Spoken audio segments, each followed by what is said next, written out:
Good morning and welcome to our very first sponsor spotlight of the day. We are here with Stephanie Armstrong and Ruby Rodriguez of Moxie Creative Studios. They are silver sponsors of the Christmas in July 24-hour live streamathon that is happening this coming weekend, starting at 10 a.m. Eastern on Saturday, July 20th, running nonstop through Sunday, July 21st at 10 a.m. And so let's bring them on, meet Ruby and meet Stephanie.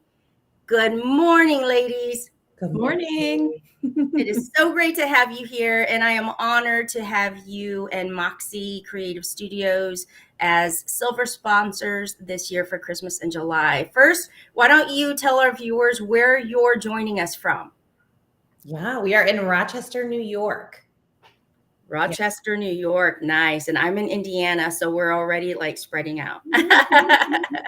So Moxie Creative Solutions, who wants to go first? Because you guys are awesome and I can't wait to share with people like all the amazing things that we have coming up. But tell us a little bit about what you do, who you are, and how you help others in your business. Yeah, absolutely. Well, we are Moxie Creative Studios. We're a creative marketing agency based in Rochester, New York. Some of our specialties include branding, personal branding, content marketing, social media marketing, and experiential marketing. And I'll pass it over to my partner to share a little bit more. Yeah, absolutely. As my partner Stephanie eloquently said, Moxie Creative Studios was kind of born out of a multifaceted, as entrepreneurs, a lot of times you have multiple talents, multiple gifts. And we found that, Stephanie was, in a place where she was running her own marketing firm, had, 20 plus years of experience in the digital marketing space, brilliant at what she does. And I just kind of fell into that because my initial career started off as, more of a sales development, having sales conversations with people, piquing their interest and then sending them off to be closed, right? So I became a real people person through that and found actually a love for marketing and specifically digital marketing through that endeavor, and just finding ways to connect with people online. That really fired me up and that fuels me. And so, fast forward, the marketing bug never really quite left us, even though we did venture out into other things as the pandemic brought. Stephanie went on into healthcare. I went on to actually leave my full-time job at the height of the pandemic, and went full-time with my business. And at the time I was running an image consulting business, and doing style coaching. So again, fast forward even more, we kind of came together back, in the marketing space, really kind of found a groove with content, experiential, and social media. We kind of call it the perfect cocktail. And what ended up happening is, we kind of joined forces officially, even though we have been throughout the years, as mentioned, working on projects together and just saw that we had just amazing synergy. And every time we came together, something magical just happened. And so thought that, it would be the perfect opportunity, as the stars just kind of aligned for us to really band together and become official partners. And then it became kind of a melding of some of what she was doing, some of what I was doing. And it became, like I said, this kind of like a magical cocktail that, turned into Moxie Creative Studios, where, as Stephanie mentioned, we do, some personal styling. We also do personal branding. We do, content marketing. We handle social media, and we love doing experiential. That's basically one of our focuses right now. We really love putting on branded events for businesses, small to large, and individual entrepreneurs. So that's a little bit about our story. I love that. And as you're like naming the different things, I'm like, okay, I need you for that. I need you for that. I need you for that. Anytime, we're here. Just take me under your wing and like just fix me up over here. But you know what is amazing about this is I like to always think that you take your skill sets with you wherever you go. Yeah. And so just hearing between the both of you, just your history of skills that you develop along the way. What is really awesome is that you can come together as powerhouse women and collaborate and support, which is something that is so awesome to see, because when we come together, it's amazing at what we can do. How did you guys find that groove for those that may be thinking like, I know I need to collaborate with somebody, but how do you find that perfect partner? Yeah, I don't know that there's like a foolproof recipe for that, right? Yeah. If there was, Kind of like a marriage, right? Maybe, yeah. Business partnerships are like marriages. Yeah. Right. Like it really truly is. It's that type of relationship where you have to be able to be open with one another, not just on the good things, but on the tough things too. You have to, I think, have a true like respect and appreciation for this other person, because in those hard times, right, you're going to choose your words carefully.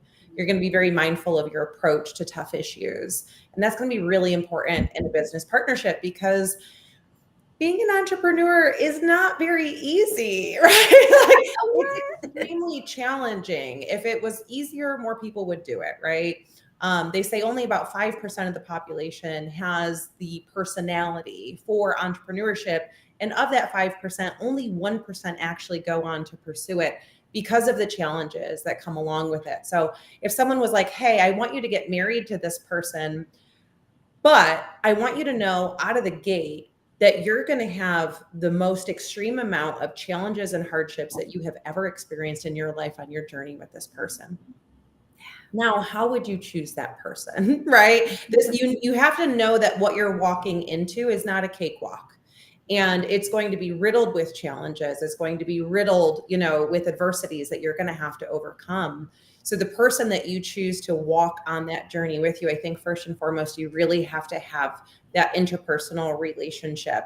It's not to say that you have to be best friends like Ruby and I were. And actually, in most cases, those types of business partnerships don't work out. So most people would advise against this type of business relationship. I think for Ruby and I, what made us a little unique is we met in a professional capacity first. Right. We didn't have a personal relationship first. We had a professional relationship first. And as we worked together, as Ruby shared, we kind of complemented each other very well. I'm definitely a creative, but I'm also very strong on the analytical side. And for Ruby, she was always a creative, kind of looking for that support from the analytical side. So it was very complementary when we came together in terms of our skill sets. And then coupling that with the interpersonal relationship that we have, the way our friendship has grown over the years has not been in we have similar interests, so this is why we're friends, or I like your personality, so this is why we're friends. Even though those things exist in our relationship, we've really had a relationship that's about growth and about catalyzing the best in each other. And sometimes that doesn't look like rainbows and unicorns, sometimes it looks like tears and tough conversations, right?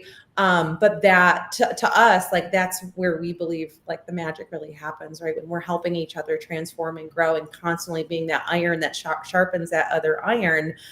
And you come to those situations with that in mind, we feel like there's really no limits to where you can go.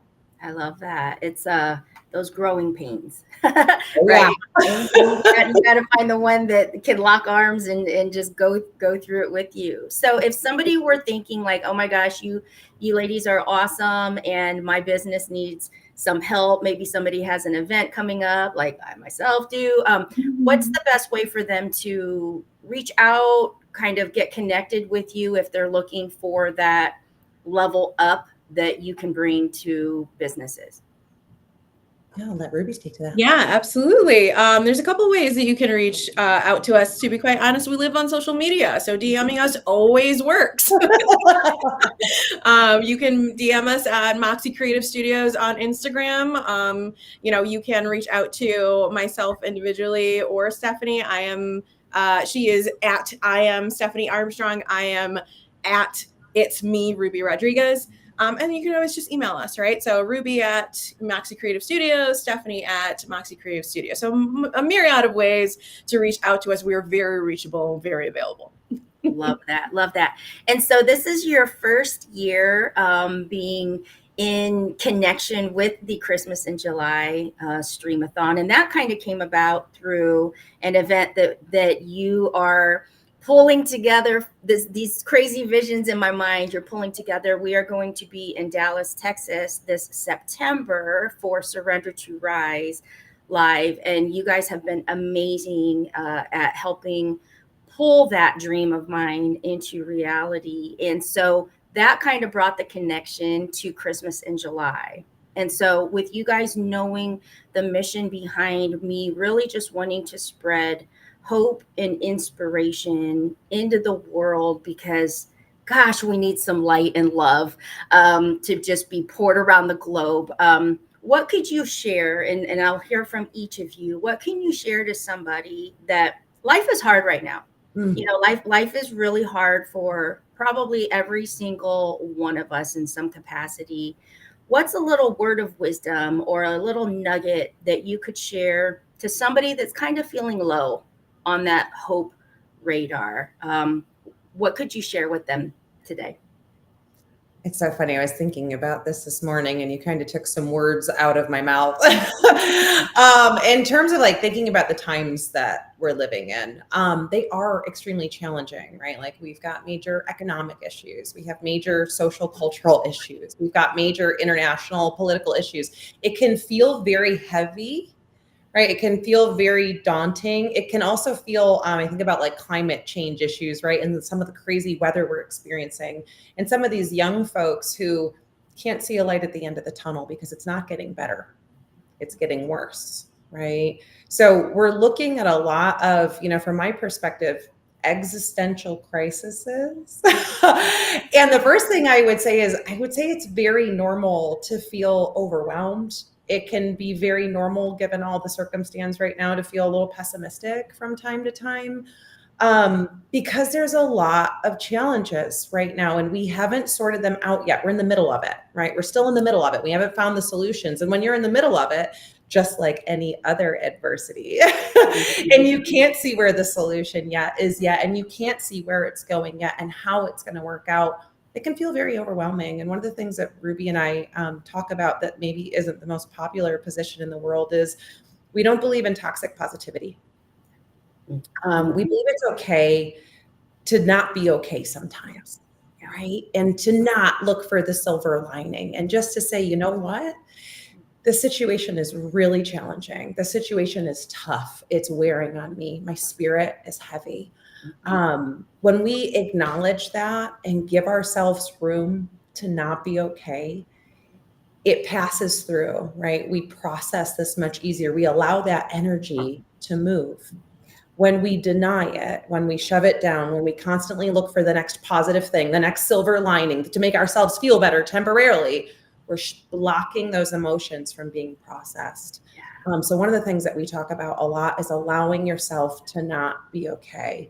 Of course, not letting that get you into a place where it's dark and it's dreary and it's dreadful. You don't want that either. But just acknowledging the fact that I'm going through some challenges right now. That being said, when you're in some challenges that maybe you don't have any control of, right? We've got some major economic issues happening right now. I think the price of groceries, I saw an article, went up like 160% or something crazy like that. Our cost of living is exploding. Our wages are not reflecting that. Okay, so we've got a huge imbalance that's happening right now. If you can't see the light at the end of that tunnel, it becomes more of, what can I do right now for me if I'm not okay, to help me get through this? So what's your self-care go-to list, right? For me, it's like, I need some sunshine. I'll tell you what, sunshine will turn me around real quick. I need some exercise. I need some yoga. I need some meditation. I need some family time. Maybe I need some fun. I need a hike, right? Like, what is that list that you can go down when you're in those moments, when you're in those times where maybe you can't change the outcome? Maybe what you're in right now, you can't see the light at the end of the tunnel just yet. What can you do to love on yourself and to care for yourself, so that even in those times of challenge, you're nurturing yourself and not becoming your own worst enemy in those times? I love that. I absolutely love that. Thank you for sharing that. And Ruby, what about you? Yeah, echo definitely everything that my partner has said. And this is something that it's a practice that I have learned. It is something that you have to be very intentional about when things feel out of control. Mm-hmm. When they feel out of control and there's nothing that you can physically do about it, what are the things you can control? Focus on that. And that's the thing that that keeps me kind of dialed in, right? And similar to what Stephanie said, I have to check in with myself and be really in tune. What do I need to get me through this dark period? Mhm. What does that look like for me? Stephanie gave an amazing list of what it looks like for her. For me, it might look a little different. For you, it might look a little different. Mhm. What is that, right? And get really, really dialed in on what that is. And so for me, when I ask that question, there's a lot I can't control right now. What can I control? Mhm. I can control my mindset. That's what I can control. Yeah. I can control the way I move, the way I respond to what's happening. I can choose to respond instead of react, because reacting is a very human nature. And honestly, there's no shame about that because I have been guilty of it. We all have, right? But I can at least try to catch that before it gets too far, like Stephanie said, before I go to a place that I don't want to go. Yeah. And that reaction leads me down a road that I know is not going to be a healthy way to deal with what I'm dealing with. Yes. And so for me, it becomes, all right, how can I respond in this time? How can I take care of myself and nurture myself through this time? What do I need? What is the connection that I need right now? Is it connection to self, connection to God, connection to my family, connection to my chosen family, right? Because that's a thing, right? Yeah. Sometimes closer than blood, let's be Yeah. honest, right? What do I need during this time? How can I nurture that? And I firmly believe and agree, like we said, we don't want to get into the toxic positivity, like it could always be worse. Look at the bright side. These are things that are not helpful. Yeah. They do not bring you comfort, even though a lot of times the people saying them, it's well-intentioned, Yeah. but it's not helping in any way. It's not supporting you through this time. So to Stephanie's point, sit with it. Mm-hmm. It's okay to just sit with it and be in that moment. Just don't stay there. Yes. So just don't stay there. Give yourself the time that you need to sit with it and just be in it. Mm-hmm. And try to pull and move through it, Through not it. away from it or past it or around it, through it. That's the key. Move through it. How do I collect whatever lessons I'm supposed to learn here throughout the way? As much as I don't feel like being taught, I'm uncomfortable, and I don't feel like being in a classroom right now. And God, whatever you're trying to teach me, maybe I might not be. How do I become receptive to it, even though I'm really struggling through these moments, right?